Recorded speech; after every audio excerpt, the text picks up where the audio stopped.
Hello everyone, I'm Dr. Emilia Bertolo and I'm a principal lecturer in chemistry at Canterbury Christ University in the section of Natural and Applied Sciences. This is the first of a series of videos dedicated to polymers and polymer chemistry. We are going to be studying the different types of polymers. We're going to be defining what a polymer is, studying the different types of polymers, studying the different ways we can make polymers, so reaction mechanisms.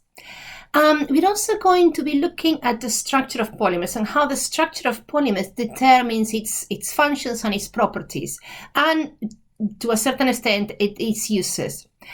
These videos will be mostly dedicated to organic polymers, both man-made and natural occurring ones, because they are the vast majority of polymers we know. However, I will also touch briefly in all the types of polymers based on silicon, for example, silicons. As usual, I've divided these videos I've divided this topic in several videos to make it easier to follow, hopefully. And if you have any questions, just drop me an email and we can organize a tutorial. Let's make a start. So, what is a polymer? Well, a polymer is a large molecule.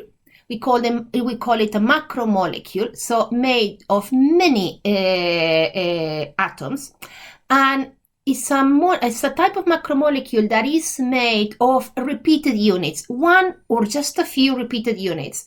And we call those units that make the polymer monomers. There are quite a few naturally occurring polymers, and you probably have come across many of these in your biology sessions, etc. You have starch and cellulose, an example of polysaccharides, and the monomer for those are glucose. You have come across proteins, and you have the naturally occurring amino acids, and those are the monomers. We have nucleic acids like DNA and RNA, and you might have come across something like natural rubber, caoutchouc, which is a polymer of isoprene. And you have here the molecule of isoprene, and here is the structure of polyisoprene. The first polymers to be synthesized were substitutes, or were aiming to be substitutes for natural polymers. For example, man-made substitutes for polymers like rubber and silk. I've got in this slide the structure of silk. Silk is made of two proteins. One is fibroin, which is the one that gives the silk the sort of fiber type structure, and the other one is selenin, which is coiled, covered around to get the fibroin threads, the fibers to stick. I think there are a couple of fibers of fibroin per silk strand. And nylon was synthesized in the early 20th century as an alternative, a cheaper and hopefully more durable alternative to silk. And if you look at the structure of silk, it's made of only three amino acids, glycine, serine, and alanine. And if you look at the structure of nylon 66, it's not made of amino acids, but if you notice here in our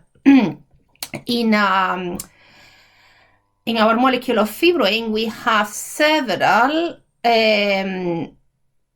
amide groups, so peptide bonds, and in nylon 66 you have again that amide group. So that's that's what the nylon is trying to be, an alternative, more durable and easier to produce, cheaper to produce to silk. And as a curiosity, if you want, there are several types of nylon, and they have numbers. And if you wonder what the numbers refer to, for example, why this one is nylon 66, is because of the number of carbon atoms of each of the monomers that compound make up the nylon. So in the case of nylon 66, if you notice, there are 6 carbon atoms in this monomer and 6 carbon atoms in this monomer. From those initial syntheses that were trying to imitate the structure of naturally occurring polymers, we have now moved on, and there are hundreds of substances, hundreds of polymers that have no natural counterparts. How can you divide polymers? Well, it can be tricky to divide. As you can see, there's a lot of overlap because it's a mixture of how they are made of, and there are a couple of ways you can synthesize polymers, and what their properties are. Typically, you can group polymers into elastomers, which are elastic polymers, fibers, something like, for example, nylon that we saw in the previous slide, which are three thin thread-like polymers that have quite, they're quite strong, and plastics. And we call those extrudable polymers, and you can make them into shapes.